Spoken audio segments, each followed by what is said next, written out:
Gang members attacked a waitress in a roadside cafe, believing they owned the place. But one detail changed everything. They had no idea who her daughter really was or who was watching them from the next table. Watch till the end and subscribe. The rain did not begin suddenly. It gathered its strength the way something deliberate always does, quietly at first, almost politely, as if giving the world a chance to prepare. Then it came down hard enough to erase the road ahead, turning headlights into pale, trembling cones that barely cut through the gray wall, pressing in from all sides.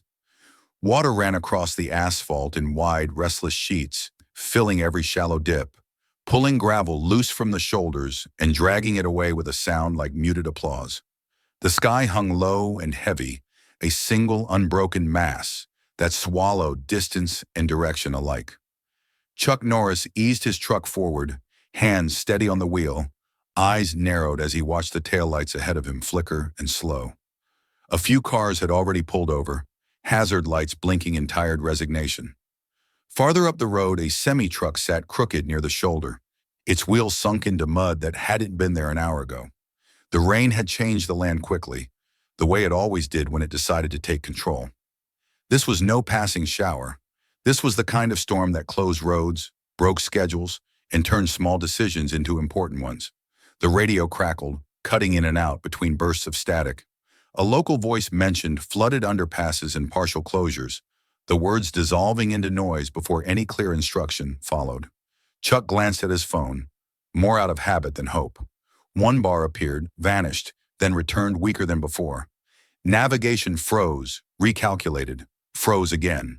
The storm had taken the lines that connected things and twisted them until they barely worked. He slowed further as traffic compressed, then finally stopped when the line ahead did. Engines idled, rain drummed against metal and glass, and the world narrowed to the interior of the truck and the endless water beyond the windshield. Chuck waited for a moment, gauging the patience of the road, then checked his mirrors and guided the truck carefully toward a gravel turnout that looked marginally higher than the rest of the shoulder. The tires crunched and slid, then held. He shut off the engine and listened. Rain hammered the roof with steady force, loud enough to drown out everything else. He sat there for a minute, neither frustrated nor hurried, simply accepting the situation for what it was. Storms did not respond to impatience. They only waited for it to exhaust itself. When he stepped out, the rain soaked him immediately, heavy drops seeping through his jacket, flattening dust into dark stains on his boots. The air smelled sharp and clean, mixed with wet earth and oil from the road. A faint glow flickered through the downpour ahead, warm and steady, different from the harsh white of headlights. A sign emerged as he drew closer, swaying slightly on its chains. A roadside diner, old enough that the paint had faded into something gentler than its original color. The letters worn but still readable. The parking lot was a patchwork of puddles and mud. Chuck crossed it with careful steps, the rain soaking his hair, running down the back of his neck. The building itself seemed to brace against the storm, squat and solid, windows glowing softly like eyes half-lidded against fatigue. When he pushed the door open, a small bell rang overhead, thin but clear, announcing him in a way that felt almost intimate. Warmth wrapped around him at once. The smell of coffee, fried food, and something sweet baking in the back replaced the sharp scent of rain. The floor beneath his boots was black and white checkered tile, worn smooth in places by years of footsteps. Red leather booths lined the walls, their surfaces cracked and softened with age. Chrome fixtures caught the light and reflected it back in muted glimmers. The diner was not crowded, but it was not empty either. A handful of people sat scattered through the space, their voices low, their movements restrained, as if they were all listening to something beneath the hum of conversation. Chuck took off his jacket, shook the water from it near the door, and hung it on the back of an empty chair before choosing a booth near the window. From there, he could see the entrance, the counter, most of the seating area, and a narrow hallway that led toward the restrooms and a door marked for staff only. It was a habit he had never lost, choosing a place that allowed him to observe without being obvious about it. A waitress approached with a menu already in her hand. She was in her 30s, maybe a little older, her hair pulled back neatly, her uniform clean but clearly worn from long use. She smiled when she reached the table, but it was the kind of smile that lived only on the surface. Her eyes were alert, scanning the room even as she spoke. "Coffee?" she asked, her voice steady, practiced. "That'd be fine," Chuck replied. She nodded, set the menu down more out of routine than necessity, and turned away quickly, moving with the efficiency of someone who had learned not to linger. Chuck watched her as she poured the coffee behind the counter, noticing the way her shoulders remained tense even when she thought no one was looking. Her hands moved smoothly, but her gaze flicked often toward the door that led to the back, as if checking on something that could not be seen from the dining area. The other patrons kept mostly to themselves. A middle-aged couple sat near the counter, their conversation punctuated by long pauses and glances toward the windows, where rain streamed down in thick, wavering lines. A lone man at the far end of the diner stared into his mug, lost in thought. Near the entrance, two younger men spoke in hushed tones, their heads close together. One of them glanced toward the road and shook his head slightly, then muttered something Chuck could not hear. The other answered quietly, and Chuck caught only a fragment, a word that lingered for a moment before being swallowed by the ambient noise. "They might come." The phrase hung there, incomplete, before dissolving into nothing. Chuck did not react outwardly, but he noted it all the same. The waitress returned with the coffee, setting it down carefully, as if the cup itself might shatter if handled roughly. "Let me know if you need anything," she said, then moved on, already halfway toward another table before Chuck had time to respond. Rain continued to pound the windows, the sound constant and insistent. The lights flickered once, briefly, then steadied. A murmur ran through the diner at that, a collective intake of breath quickly released when the electricity held. Chuck took a sip of coffee and let his gaze drift around the room again. He was not looking for trouble, but years of experience had taught him that trouble often announced itself in small ways, long before it made a scene. The waitress passed his booth again, carrying plates toward the back. This time, he noticed something else. As she reached the staff door, she paused just long enough to glance at it, her hand tightening on the edge of a tray. She leaned in slightly as if listening, then straightened and continued on, pushing the door open with her shoulder and disappearing behind it. The movement was subtle, but it carried a weight that did not match the simplicity of the action. A few seconds later, she returned without the tray, her expression carefully neutral. She resumed her work, but her eyes kept drifting back toward the same door, over and over, like a compass needle that refused to settle. Chuck leaned back slightly in his seat, letting the chair creak beneath him. He did not yet know what was wrong in this place, only that something was. It lived in the pauses between words, in the way people avoided certain topics, in the tension that sat just beneath the warmth of the diner's lights. Outside, the rain showed no sign of easing. If anything, it seemed to fall harder, driven sideways now by gusts of wind that rattled the windows and made the building groan softly in protest. Behind the counter, a man who looked like the owner wiped the same spot on the surface again and again, his movements repetitive, almost compulsive. He glanced at the clock on the wall, then toward the door, then back to the counter. When the waitress passed him, he leaned in and murmured something. She nodded once, her jaw tightening, and kept moving. Chuck finished his coffee and waited. He had nowhere else to be until the storm passed, and storms like this rarely rushed. The diner existed in a pocket of time carved out by the weather, a place where everyone was temporarily trapped together, whether they wanted to be or not. The rain had closed the road, silenced the phones, and pressed the world inward, forcing whatever was hidden here to remain close to the surface. Somewhere outside, thunder rolled, deep and distant, a reminder that the night was far from finished. Inside, the bell above the door hung still, waiting. The bell above the door rang again, sharper this time, cut cleanly through the low murmur of the diner and the steady percussion of rain against glass. Cold air followed it inside, heavy with moisture, carrying the smell of wet asphalt and gasoline. Heads turned almost in unison, not out of curiosity, but out of something closer to reflex. 4 men stepped in. They did not rush. They did not pause to shake the water from their jackets or look around to get their bearings. They moved with the unspoken certainty of people who already knew the space they were entering, as though the diner belonged to them in some quiet, unchallenged way. Their boots left dark marks on the tile floor as they crossed the threshold, water dripping from hems and sleeves, pooling briefly before being absorbed into the worn grout. The first man through the door was broad-shouldered and thick through the chest, his jacket dark and heavy, his beard trimmed just enough to look intentional. He wore a faint smile that never reached his eyes. Those eyes moved slowly across the room, measuring distances, faces, exits. He did not speak. He did not need to. The others followed his lead instinctively, as if they had practiced this entrance many times before.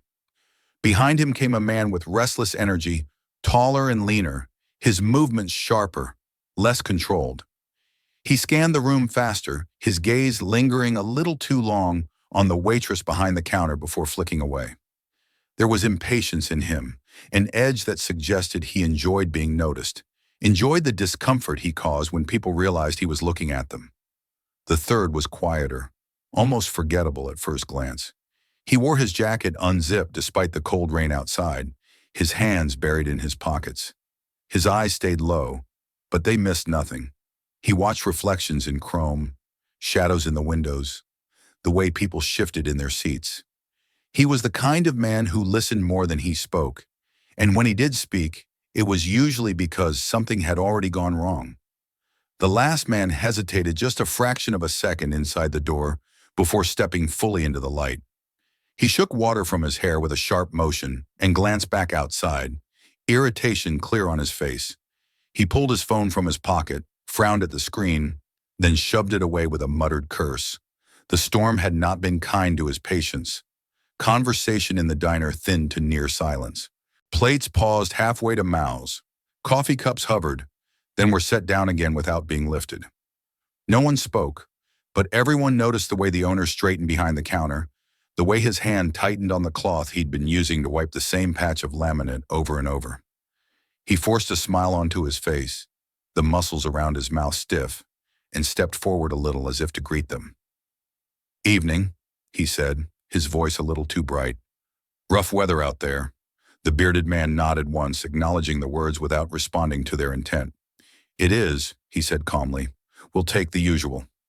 The owner did not ask what that was. He simply nodded and turned, already reaching for cups. The waitress looked up at the sound of the voices, her expression shifting almost imperceptibly. Her shoulders tensed, and for a brief moment, something like dread flickered across her face before she smoothed it away. She stepped toward the booth nearest the window, the one she had avoided all evening, and gestured for the men to sit. They did not thank her. They spread out across the booth, claiming it fully, one arm slung along the backrest, another draped casually over the table edge. The restless man leaned back too far, his chair scraping loudly against the floor, drawing a wince from a woman at a nearby table. He grinned when he noticed her reaction, clearly pleased. "Careful," he said to no one in particular. "Wouldn't want to break something." The waitress returned with menus, though none of them reached for one. The bearded man waved them away without looking. "We know what we want," he said. His tone was polite, almost friendly, but it carried the unmistakable weight of command. She nodded, her eyes dropping to the tabletop. "Coffee?" she asked, the word automatic. "For starters," the restless man replied. He leaned forward, elbows on the table, closing the distance between them. "And make it hot. Last time it was barely warm." "I'll bring it right away," she said. As she turned to leave, his hand moved, not quite touching her, but close enough that she flinched as if it had. He chuckled softly. "Relax," he said. "Just checking you were still awake." She did not respond. She walked back toward the counter, her steps quick but controlled, as though she were counting them in her head. Chuck watched from his booth, his gaze steady, his posture unchanged. He had seen this kind of interaction before, the way power announced itself not through shouting or overt threats, but through small invasions, through the knowledge that no one would intervene. The owner poured coffee with shaking hands, filling the cups to the brim. "Anything else?" he asked, his eyes flicking toward the windows, then back again. "Food," the bearded man said. "Whatever's ready." The quiet man finally spoke, his voice low. "And pie."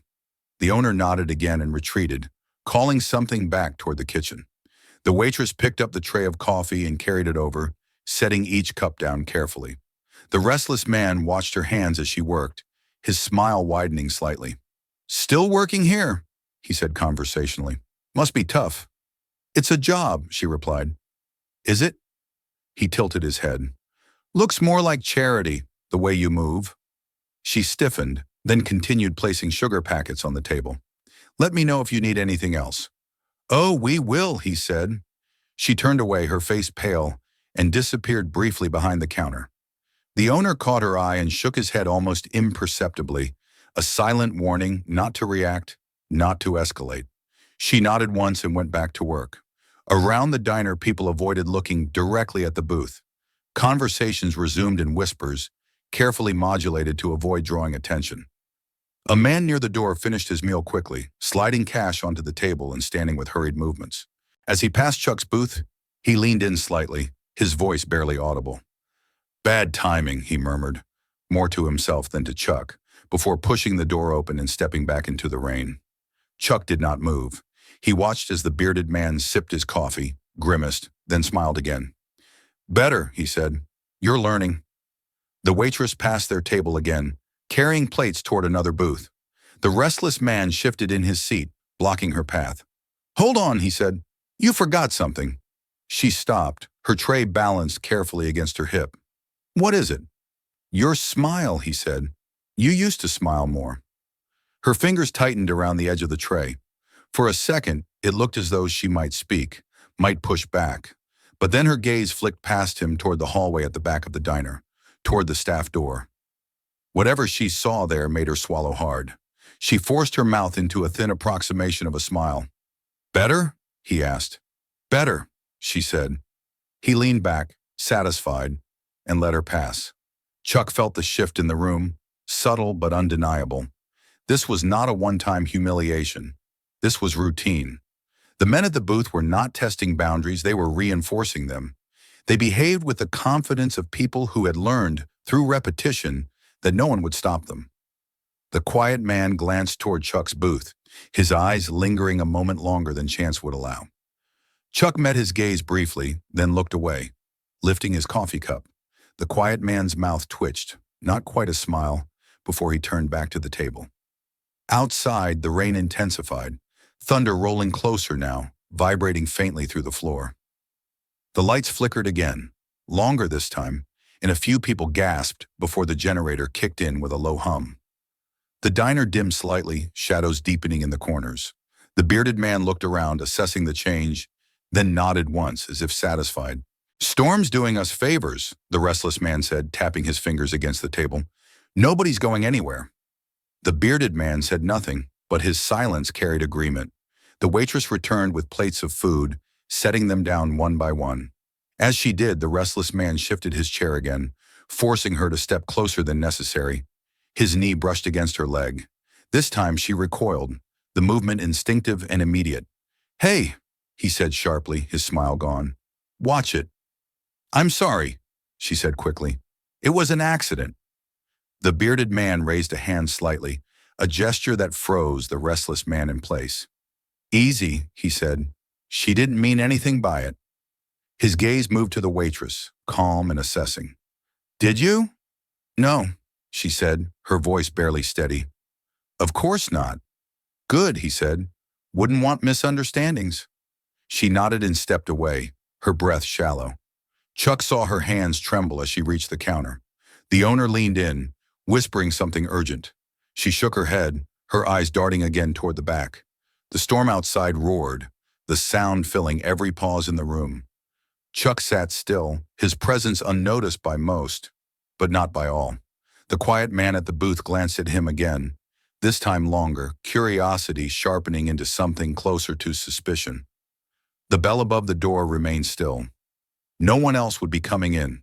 For now, the diner belonged to those already inside, trapped together by rain, by fear, and by the unspoken understanding that some men considered themselves the owners of whatever space they occupied. The rain outside pressed harder against the diner now, as if drawn by what was unfolding inside. Wind drove the water sideways, rattling the windows in uneven bursts, and each gust seemed to deepen the sense that the building had been cut loose from the rest of the world. The hum of the generator settled into a steady, uneasy rhythm, a reminder that the lights were being held up by something temporary. Chuck noticed the door before he noticed the sound. It was set back along the narrow hallway that led past the restrooms, marked with plain lettering that had faded from years of cleaning and neglect. Staff only. The kind of door that most people stop seeing after their first visit. Yet the waitress's eyes kept finding it, drawn back to that narrow rectangle of painted wood with a focus that had nothing to do with her job. She moved quickly now, almost mechanically, clearing plates, wiping tables, refilling cups. Her movements were efficient, but they carried an edge, as if every task were a countdown. Each time she passed the hallway, her pace slowed for a fraction of a second. Each time, her shoulders tightened, her jaw set, her breathing changed. Chuck followed the pattern without making it obvious. He lifted his cup, watched the reflection in the chrome napkin holder, tracked her path indirectly. It was not fear of the men alone that drove her attention there. It was responsibility, protection, the kind that did not allow for mistakes. The restless man noticed it too. "Busy back there?" he called out as she passed the booth again. She did not answer immediately. She paused, then turned with a polite expression that did not reach her eyes. "Just keeping things running," she said. "Must be exhausting," he replied. "Running back and forth all night." The quiet man leaned back slightly, his gaze following hers toward the hallway. He said nothing, but something shifted in his expression, a subtle sharpening of interest. The bearded man took another sip of his coffee, watching them both. "Leave her alone," he said mildly. "She's got enough to worry about." The waitress stiffened at that. For an instant, her composure cracked, just enough for Chuck to see it. Her fingers tightened around the rag she held, knuckles whitening, before she forced herself to relax. "I'll be right back," she said, and turned toward the counter. The owner intercepted her halfway, murmuring urgently. Chuck could not hear the words, but he saw the fear in the man's eyes, the way he glanced toward the booth as if expecting retaliation for the smallest deviation. The waitress shook her head once, quick and decisive, and slipped past him toward the hallway. She pushed the staff door open with her shoulder and disappeared inside. The sound came a moment later, soft, almost nothing. A faint shuffle followed by a whisper that barely rose above the rain and the hum of the generator. Chuck's gaze flicked toward the hallway, his attention narrowing. He could not make out the words, but the tone was unmistakable. Reassurance, urgency wrapped in restraint. When she emerged again, her face had changed. She wore the same expression she had mastered earlier, but now it was strained, stretched thin by effort. She closed the door carefully behind her, turning the handle slowly so it would not click, and took a steadying breath before re-entering the dining area. The restless man watched her closely this time. "Everything okay?" he asked, his voice falsely concerned. "Yes," she said. "Everything's fine." He smiled, unconvinced. "Good. Would hate for anything unexpected to happen." The bearded man glanced at him, a warning look that passed quickly. "Enough," he said. "Eat." The restless man leaned back, but his eyes did not leave the waitress. He had sensed it now. Something behind that door. Something she was guarding. Chuck felt the pieces begin to align. The constant checking. The way she never strayed far from the hallway. The fear that spiked whenever the men shifted their attention. Whatever was in the back room mattered more to her than the humiliation, more than the threats she endured in the open. He waited, watching the rhythm of the diner continue under strain. A cup shattered near the counter when a customer's hand slipped, the sharp sound making several people jump. The waitress flinched violently, then caught herself, forcing a smile as she bent to clean the mess. Her hands shook as she gathered the shards. The quiet man leaned forward slightly, his elbows resting on the table. "She's jumpy," he said, not quite to anyone in particular. "Storm does that to people," the bearded man replied. "Storm," the quiet man echoed, his eyes drifting once more toward the hallway. The waitress finished cleaning and straightened, wiping her hands on her apron. As she passed Chuck's booth, their eyes met briefly. There was no plea in her gaze, no overt signal. Only a raw, contained fear layered beneath determination. The kind of look someone wore when they had accepted a burden and would carry it until it broke them. Chuck felt the weight of it settle in his chest. She reached the counter and began arranging receipts, her back to the room. The owner hovered nearby, whispering again. This time she turned on him, her voice low but fierce. "I said no," she hissed. Not now. He recoiled slightly, glancing toward the booth in panic. They'll notice, he murmured. They already have, she replied, then turned away. The restless man pushed his plate aside and stood, stretching as if he needed to loosen his muscles. Chairs scraped softly as people tensed, tracking his movement. He wandered toward the hallway, his steps casual, his hands loose at his sides. I need the restroom, he said. The restroom's on the other side, the owner said quickly, stepping into his path. The man smiled. I know. I just like to walk. The bearded man looked up sharply. Sit down, he said. Relax, the restless man replied. I'm just stretching my legs. He took another step toward the hallway.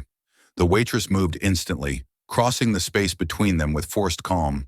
I'll show you, she said, positioning herself between him and the staff door. This way. For a moment they stood close enough that Chuck could see the tension ripple through her body.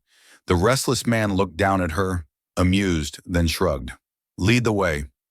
She turned and walked toward the restrooms, her pace measured, never once glancing back toward the staff door. When they disappeared from view, the diner exhaled collectively, conversation resuming in low, cautious tones. Chuck did not relax. He waited, counting seconds, listening to the rain in the generator and the faint echoes of movement down the hallway. When the waitress returned alone, her face was pale, her lips pressed tightly together. He knew his suspicion had been correct. She went straight to the staff door this time, unable to stop herself. She opened it just enough to slip inside, then closed it again, more quickly than before. Chuck stood. He did not rush. He slid out of the booth calmly, collected his jacket, and walked toward the counter as if he intended to pay. The owner looked up, startled, then nodded gratefully when Chuck placed cash on the counter. Keep the change, Chuck said quietly. The owner swallowed. Thank you. Chuck did not leave. Instead, he moved down the hallway, stopping just short of the staff door. He did not touch it. He did not look directly at it. He leaned against the wall, appearing to study a framed photograph that hung crookedly nearby. From behind the door came the softest sound of all, a child's breathing. It was shallow, careful, as if the child had learned not to make noise even when afraid. There was a faint rustle of fabric, then silence. Chuck closed his eyes briefly, then opened them again. The shape of the conflict shifted in his mind, sharpening, taking on edges that could cut deep if mishandled. This was not only about power or control, it was about leverage. About something small and fragile hidden behind a thin barrier, protected by nothing more than a woman's will and fear. The waitress opened the door and nearly collided with him. She froze, her eyes wide, her body tensing as if ready to bolt or fight. For a moment, neither of them spoke. Then she recognized him, not consciously, not yet, but enough to register that he was not one of them. You shouldn't be here, she whispered. I know, he replied. Her gaze flicked past him toward the dining area. Please, she said, go back. He did not move. How old? He asked quietly. Her breath caught. She hesitated, then answered. 7. The number settled between them, heavy and undeniable. Before she could say more, the bearded man's voice drifted down the hallway. Everything all right back there?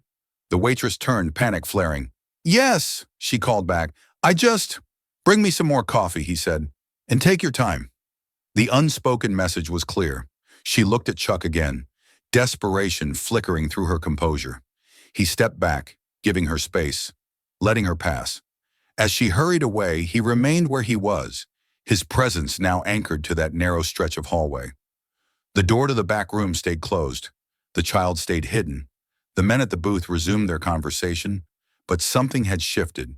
They knew now. Not fully, not yet, but enough. And Chuck understood the truth that had been forming since the rain began to fall. Whatever happened next could not be loud or careless. One wrong move, and the cost would be far higher than bruises or broken furniture.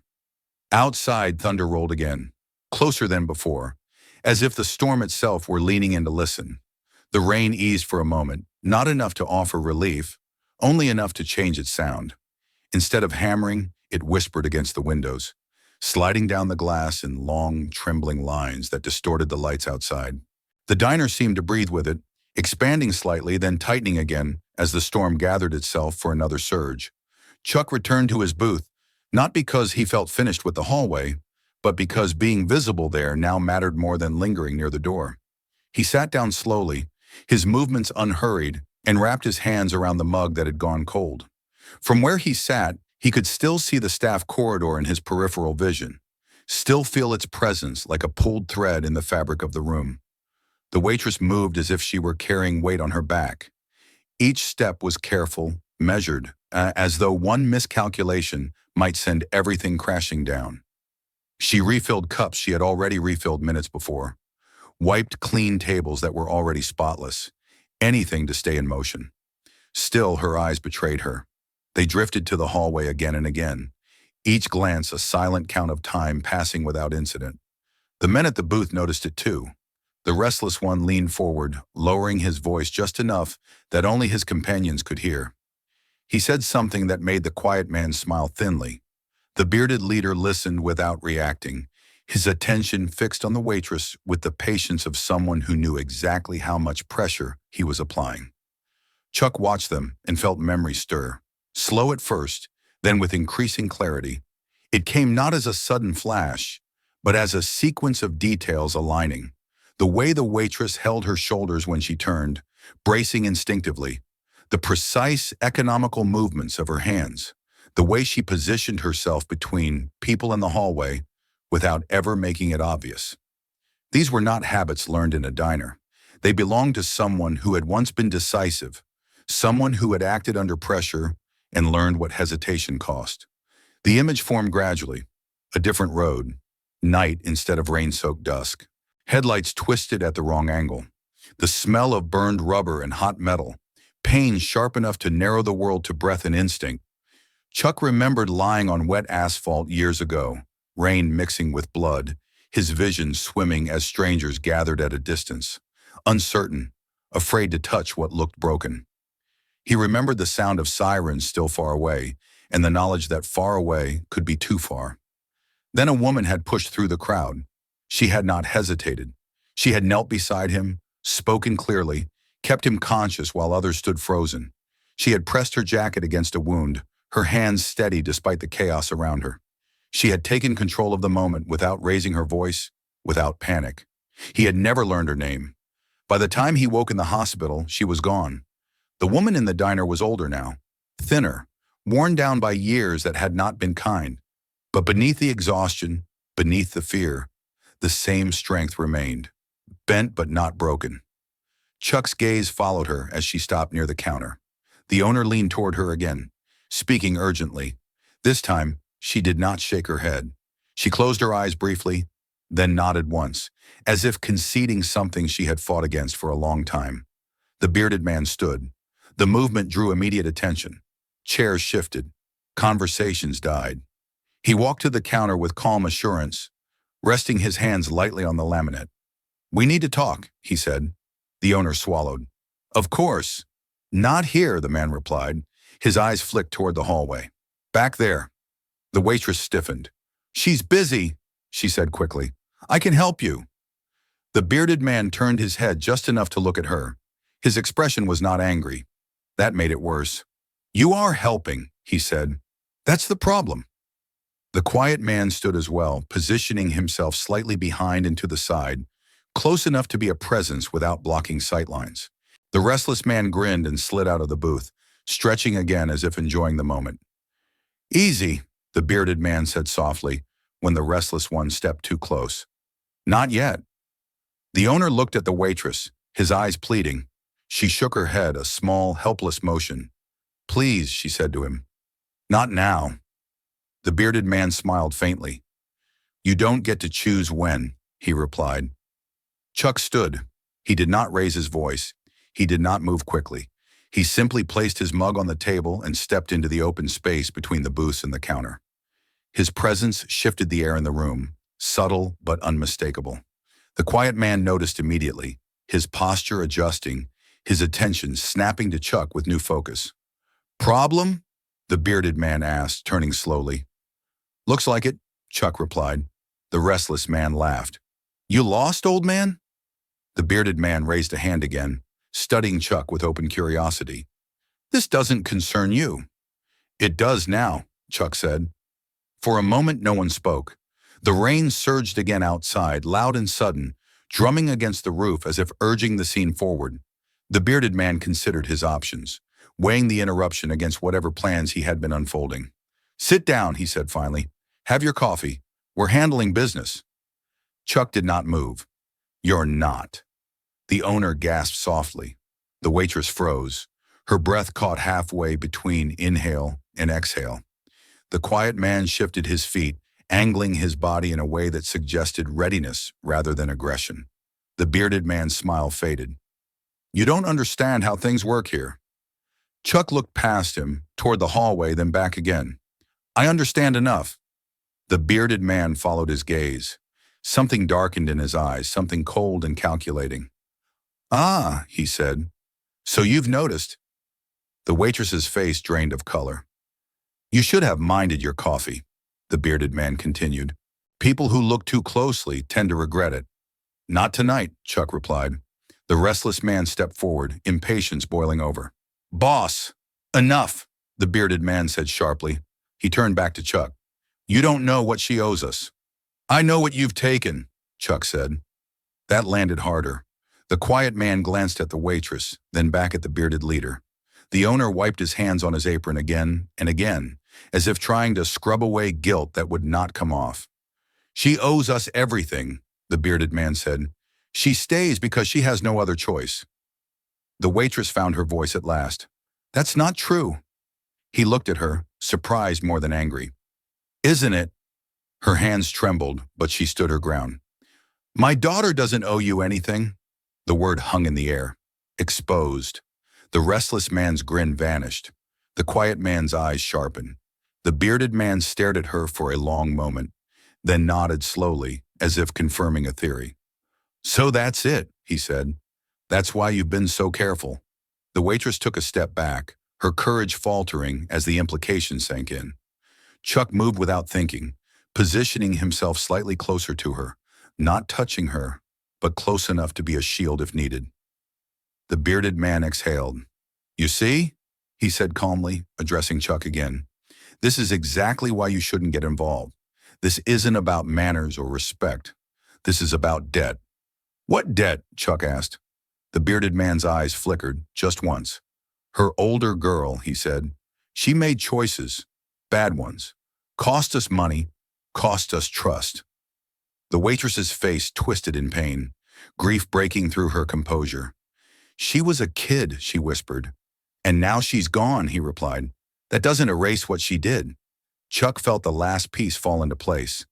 The control, the humiliation, the calculated pressure. They were not just punishing the waitress, they were owning her grief, using it as a chain. "And when she heard something she shouldn't have," the bearded man continued, "things got complicated."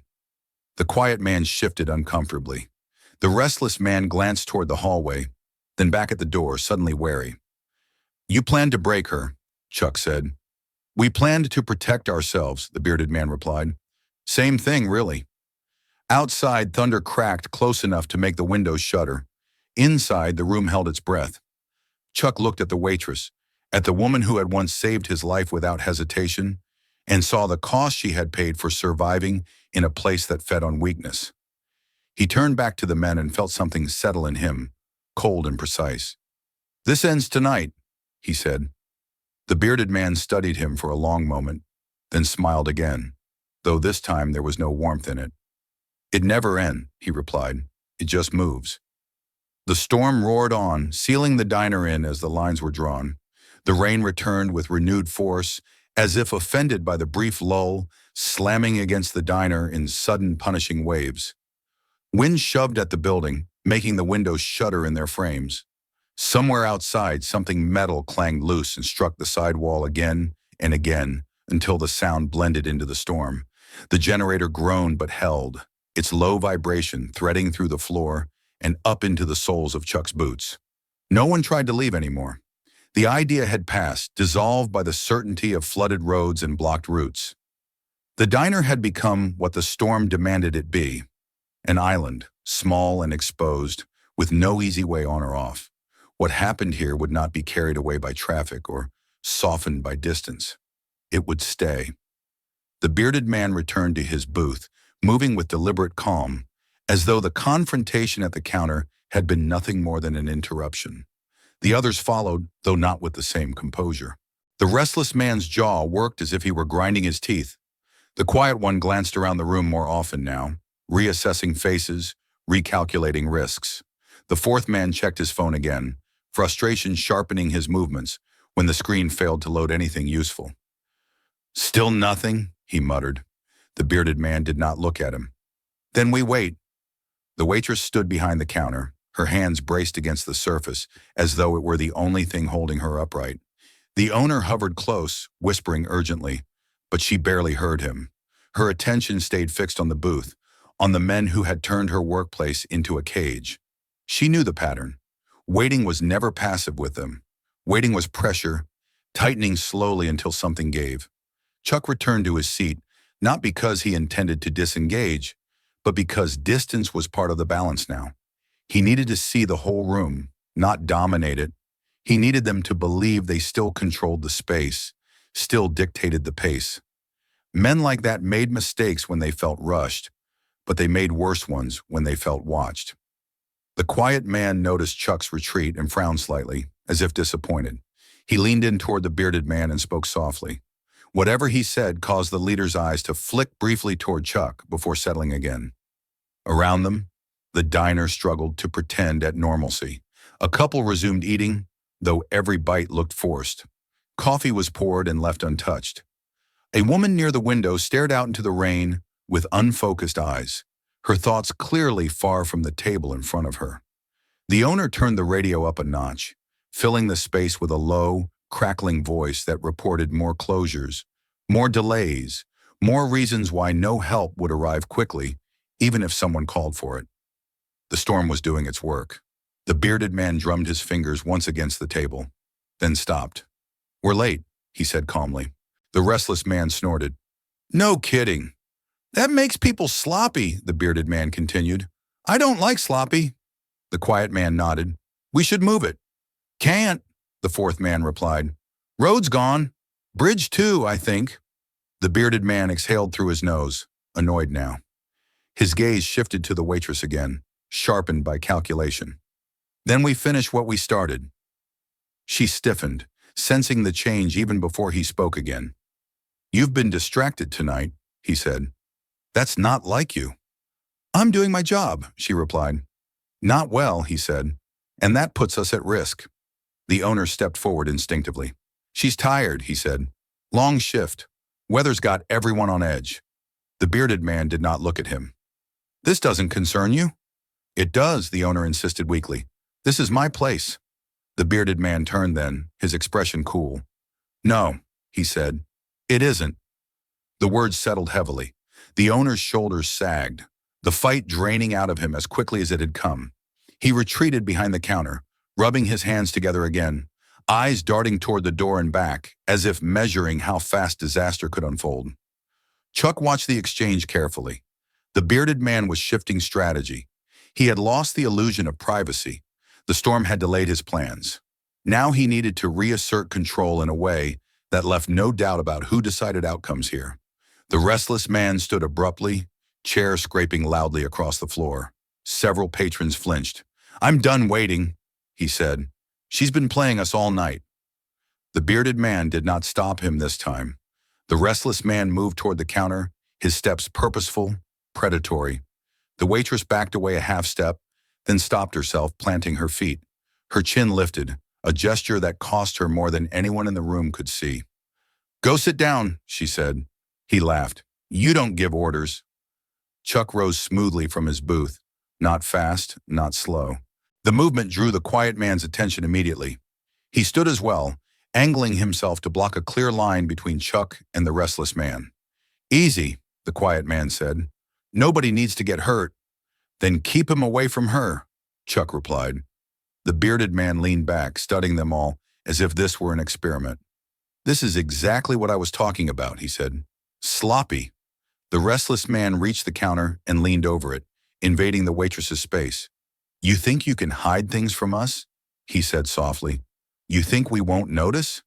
"I haven't hidden anything," she said, though her voice trembled now. he smiled. Liar. He reached out, not touching her, but close enough that she recoiled instinctively. That reaction was all he needed. There, he said, turning slightly so the room could see. You saw that? She's unstable, nervous, dangerous. The bearded man nodded as if the point had been proven. You're making people uncomfortable, he said to the waitress. That's bad for business. Chuck took a step forward. The quiet man mirrored him, closing the gap. Don't, the bearded man said to Chuck, without raising his voice. You already crossed one line tonight. I'm done watching you do this, Chuck replied. The storm surged again, thunder cracking so close that the lights flickered violently before stabilizing. The sound rattled nerves already stretched thin. The restless man glanced toward the hallway, then back at the waitress, his smile returning with a new edge. Maybe we should check the back, he said. Make sure everything's in order. The waitress's composure shattered. No, she said, loud enough for the entire diner to hear. You're not going back there. The bearded man's eyes narrowed. The quiet man cursed under his breath. Several patrons gasped softly, realizing all at once that something far worse than intimidation was unfolding. There it is, the bearded man said. That's what I was waiting for. He stood again, slower this time, radiating control. You see, he said, addressing the room now, this is what happens when people let emotions get in the way of good sense. She's hiding something that could bring trouble down on all of us. The restless man turned toward the hallway, emboldened. I'll take a look. He took 2 steps before Chuck moved. Chuck did not rush him. He shifted position, placing himself squarely between the man and the hallway. The quiet man moved instantly to counter him, hands raised in a placating gesture that fooled no one. You don't want to do this, the quiet man said. I already am, Chuck replied. The bearded man watched closely, his jaw tightening. You really want to make this worse? He asked. Chuck did not answer him. His eyes stayed on the restless man, who had stopped now, gauging the situation with a mixture of anger and uncertainty. For the first time since entering the diner, he looked unsure. Outside, the rain howled, sealing the building tighter still. Inside, the diner held its breath. The space between them narrowed, not measured in feet, but in consequences. Whatever happened next would not be a misunderstanding or a warning.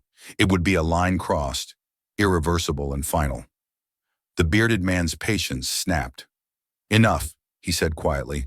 We're done pretending. And in that moment, as the storm raged and the closed space pressed in on everyone trapped inside it, Chuck understood that waiting was no longer an option. The balance had tipped. The pressure had reached its breaking point. The next move would decide everything. The moment stretched thin and trembling, like wire pulled too tight. The rain outside rose to a roar again, as if the storm itself sensed what was about to happen and leaned closer, eager to witness it. Wind slammed into the diner's walls, rattling the windows with enough force to make the glass sing. The generator coughed, steadied, and held, its low vibration a constant reminder that everything keeping this place intact was temporary. The restless man stood frozen a few steps from the hallway, his confidence wavering now that Chuck had placed himself squarely in his path. His grin had vanished, replaced by something sharper and more dangerous. Not fear yet, but the irritation of a man unused to resistance. You think you're some kind of hero, he said, his voice rising just enough to carry across the room. This doesn't end well for people like you. Chuck did not answer. He did not need to. His silence was heavier than any insult, forcing the restless man to confront it, to fill the space with his own anger. Behind them, the bearded leader moved with careful deliberation. He circled slightly, widening the angle, positioning himself where he could see everyone at once. Chuck, the restless man, the waitress, the hallway. His expression was no longer calm. The patience that had defined him all evening had thinned into something brittle. You've made your point, the bearded man said. Step aside. No, Chuck replied. The quiet man shifted his weight, his hands no longer raised. He was reading the room now, calculating outcomes.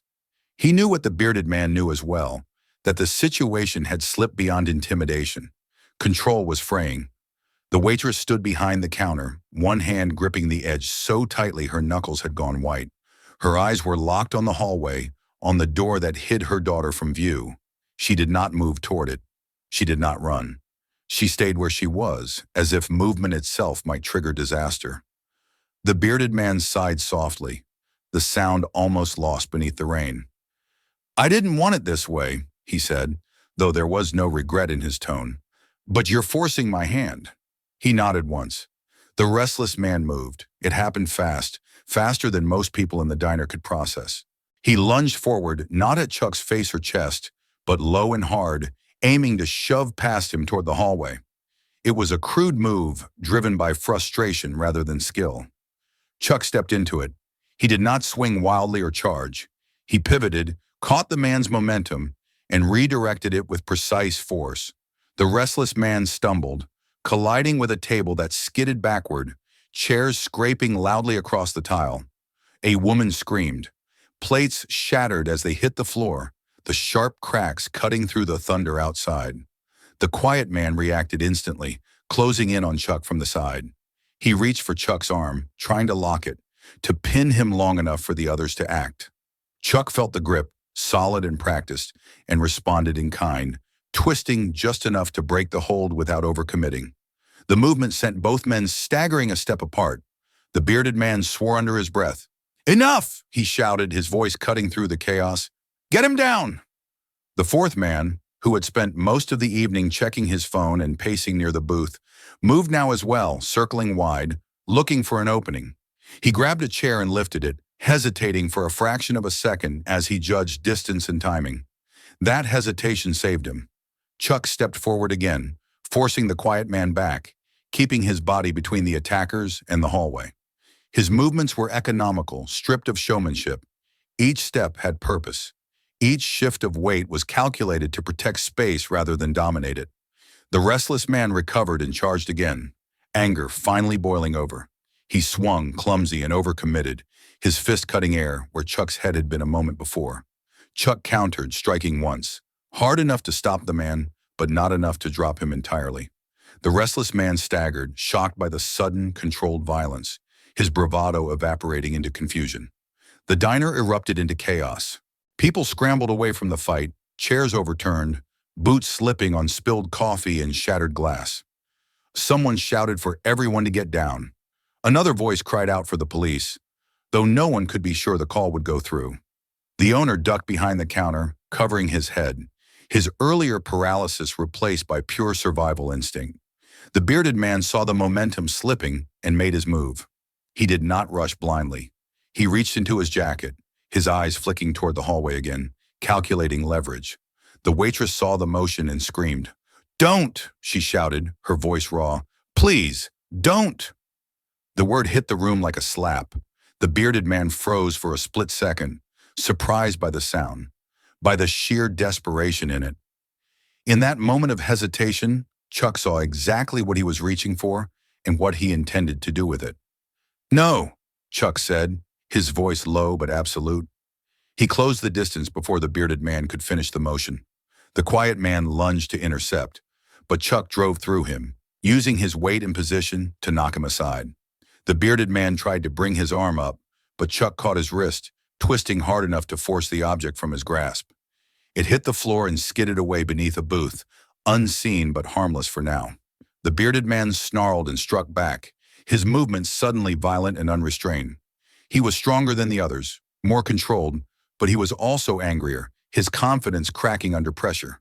They grappled, bodies colliding, knocking into a table that flipped onto its side with a heavy crash. For a moment, the fight narrowed to just the two of them, the rest of the diner fading into noise and motion at the edges. The bearded man fought to regain control, to reassert dominance. But Chuck did not give him space to reset. He stayed close, forcing mistakes, exploiting them with brutal efficiency. The quiet man struggled to his feet again, dazed but not finished.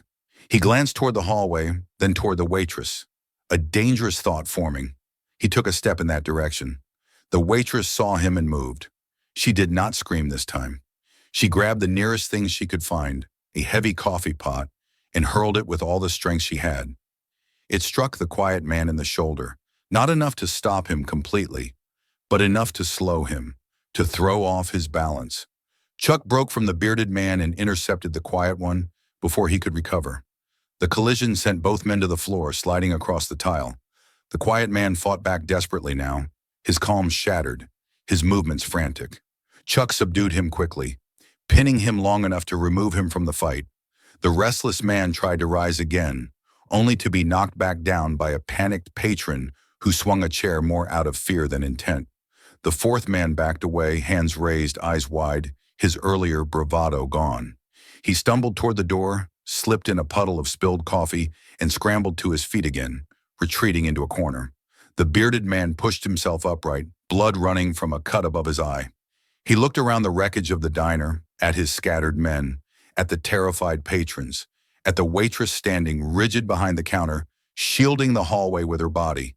His expression changed then, hardening into something desperate and dangerous. "This isn't over," he said, his voice hoarse. "You think you've won something here?" Chuck met his gaze. "It is over," he replied. "For you." The bearded man laughed, a short, bitter sound. "You don't understand. This place, this town?" A siren cut through the rain outside, distant but unmistakable. The sound stole the breath from the room. The bearded man's head snapped toward the windows, disbelief flashing across his face. The quiet man, still on the floor, went still. The restless man swore loudly, slamming his fist against the tile. The siren grew louder, joined by another, then another, their wails weaving through the storm. The owner emerged slowly from behind the counter, shaking, his eyes fixed on the men who had terrorized his business for so long. Several patrons began speaking at once, voices overlapping, pointing, explaining, accusing. The bearded man sagged slightly, the fight draining out of him at last. He looked back at Chuck, hatred and grudging respect warring in his eyes. "You planned this," he said. "No," Chuck replied. "You did." The rain continued to fall, relentless but no longer oppressive. The line had been crossed, and there was no stepping back from it now. The storm had closed the world in around the diner, but inside something else had finally broken free. The sirens did not rush the moment. They approached steadily, cutting through the downpour with a persistence that felt almost deliberate, as though even they understood the need to arrive when the chaos had fully spent itself. Inside the diner, time seemed to stretch and thin, the aftermath settling in layers rather than all at once. Broken glass lay scattered across the floor, coffee bled into the cracks of the tile, and overturned tables rested where they had fallen, abandoned in mid-violence. For several seconds, no one moved. The rain continued its relentless fall outside, drumming against the roof and windows. But it no longer felt like a threat. It was simply there, a backdrop now rather than a force pressing inward. The generator hummed, steady and tired, keeping the lights alive as if refusing to let the darkness return too soon. The bearded man remained where he stood, breathing heavily, his shoulders slumped in a way that made him look smaller than he had all night. Blood traced a thin line down his temple, mixing with rainwater that had soaked into his hair earlier. He did not wipe it away. He stared at the floor, then at the men who had followed him here, seeing them now not as tools or extensions of his will, but as liabilities, broken, exposed. The restless man sat against the base of the counter, his back to the laminate, his chest heaving as he tried to catch his breath. His earlier arrogance had drained away, leaving only anger and disbelief.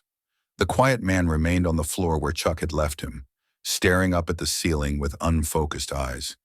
His calm finally shattered.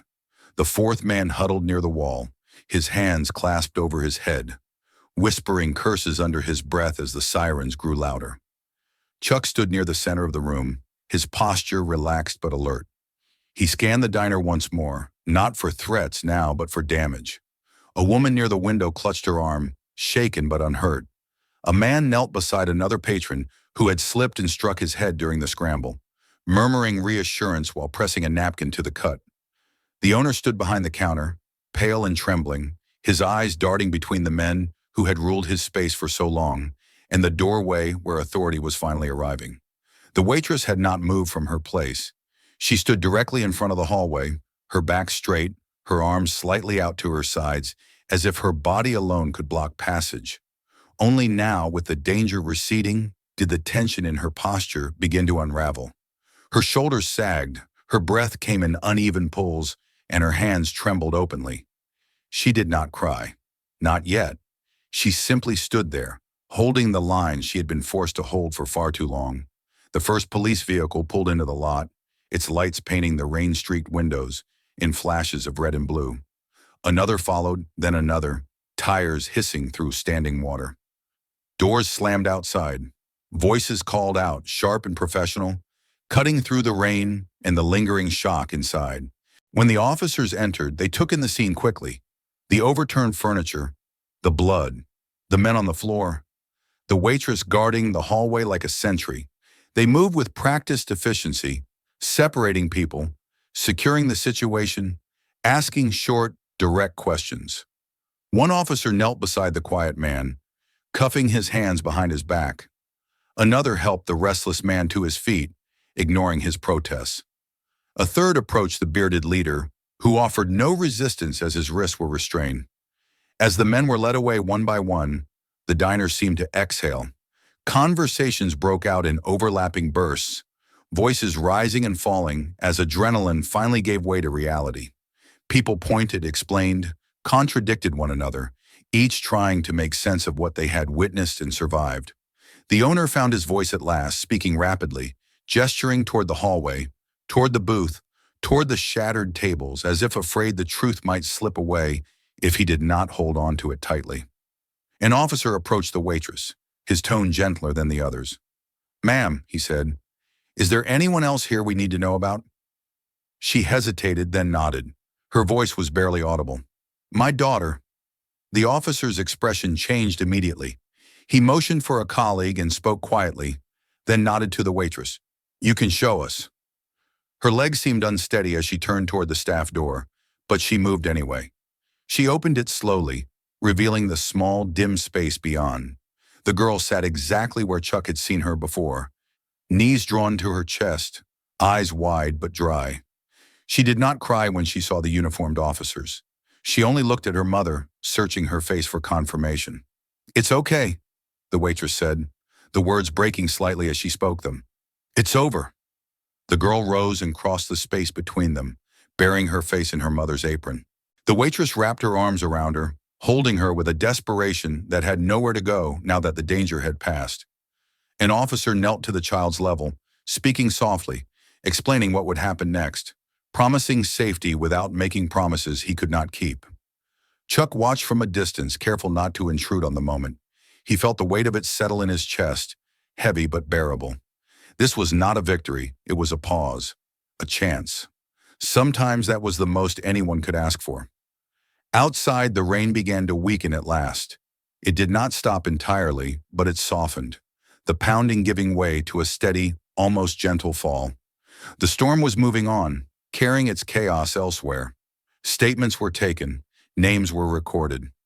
The diner's patrons were escorted out one by one, some lingering under the awning, reluctant to leave the place that had become a battleground and a refuge all at once. The owner walked the floor slowly, surveying the damage with a mixture of relief and dread, already calculating repairs, already wondering how long the sense of safety would last. The waitress returned to the dining area with her daughter, keeping the girl close at her side. She looked different now, still exhausted, still marked by fear, but standing straighter, her eyes clearer. When she saw Chuck, recognition finally surfaced fully, unburdened by distraction. "It was you," she said quietly. "From the road." He nodded. "You did the hard part." She shook her head. "I wouldn't have survived tonight without you." He considered that, then answered honestly. "You already had." An officer approached Chuck next, asking for his statement. He gave it calmly, clearly, leaving nothing out but embellishment. When it was done, the officer nodded with quiet respect. "You can go, sir. Roads should start clearing soon." Chuck retrieved his jacket from the chair where he had left it, slipping it on as he prepared to leave. The diner looked smaller now, stripped of the menace that had filled it earlier. Just a place again. Just a building that had held too much fear for too long. At the door, he paused and looked back once more. The waitress stood with her daughter near the counter, speaking to an officer, her hand resting protectively on the girl's shoulder.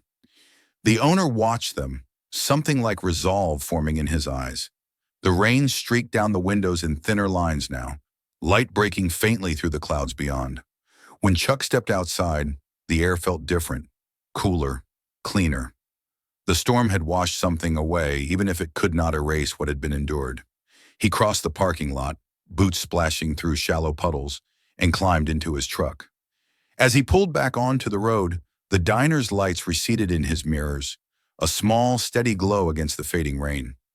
The road ahead stretched open again, wet but passable, leading him onward. Behind him, a woman and her child stood with a future that was uncertain but no longer impossible. And that, Chuck knew, was sometimes enough. If you enjoyed this story, make sure to subscribe for more like this. Watch the next video on the channel and share this one with someone who shouldn't miss it.